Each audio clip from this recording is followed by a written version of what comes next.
আসলে এটাও সত্যি না যে তাদেরও এখানে ইন্ধন আছে। কিন্তু আপনি ফুটপাত তো দখল করছেন, আর আজকে দেখেন একবারে পুরো মেইন সড়কটাও আপনাকে, হ্যাঁ মেইন সড়কটাও কিন্তু দখল করছেন। এই লাকড়ি ব্যবসাটা রাস্তাটা দখল করে কে করে? পরে বেল্লাল ভাই আছে, বেল্লাল। আচ্ছা,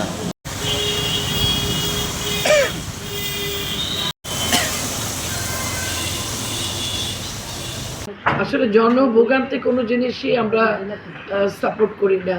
দেখেন আপনার এই যে বেস পার্কে ঝামেলাটা ছিল, তারপর বিবির পুকুর, তারপর আমাদের চৌমাথা লেক, আমরা সব জায়গায় কিন্তু এই ধরনের যেগুলো জনগণের জন্য ভোগান্তি ছিল সেই জায়গাগুলো আমরা পরিষ্কার করার চেষ্টা করছি। বিশেষ করে এই যে আমার সিটি ভবনের পাশে যে বিসিসি হকার্সদের যে মার্কেটটা ছিল, ভ্যান ছিল প্রচুর, আমরা তাদেরকে সরিয়ে দিয়ে কিন্তু অল্টারনেট আবার ব্যবস্থা করেছি।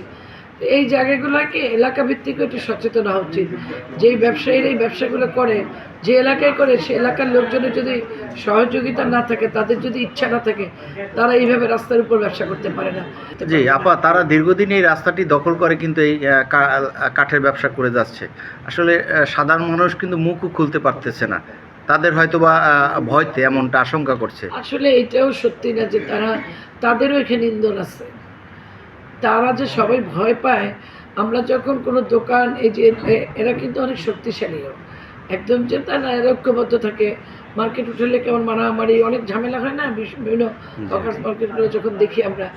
এইখানে স্থানীয় লোকজন যদি ঐক্যবদ্ধ থাকে, এলাকা ভিত্তিক যদি বাধা দেয়, আমার মনে হয় না যে বাইরের লোকে সেইখানে ব্যবসা করতে পারে অবৈধভাবে। ন্যায়ের বাইরে তো আর কোনো কথা নেই। অবৈধ ব্যবসা করতে গেলে তারা মানসিকভাবে দুর্বল থাকবেই। সেখানে লোকাল থেকে যদি, আর আমরা তো সাপোর্ট করি, আমাদের কাছে বলতে পারে, পুলিশ প্রশাসনের কাছে বলতে পারে, তারপর লোকাল যারা ব্যবসায়ী, অন্য ব্যবসায়ী যারা আছে, যারা বাড়িঘর নিয়ে এখানে বসবাস করে, সবাই একত্রিত হয়ে ঐক্যবদ্ধ থাকলে তো এই ধরনের জনভোগান্তির এই ধরনের কাজ মনে করাটা কঠিন। আপনার সিটি কর্পোরেশনের পক্ষ থেকে আপনি কোনো পদক্ষেপ গ্রহণ করবেন? আমি তো একটা পর একটা পদক্ষেপ নিয়েই যাচ্ছি ভাই। 5 মাসে কত পদক্ষেপ নিচ্ছে একটু দেখেন না।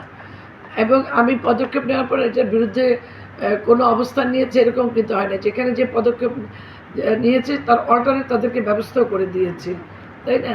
যার জন্য আমরা এখানেও থাকবো, এখানেও আমরা দেখবো, চেষ্টা করব। এই যে সরকারি একটা ফুটপাত, পাবলিক চলাচলে রাস্তাটা আপনার বন্ধ করে লাকড়ি ব্যবসা করছেন, এটা আইনত দণ্ড, আপনি অপরাধ করছেন কিনা? তাহলে এটা সরাচ্ছেন না কেন?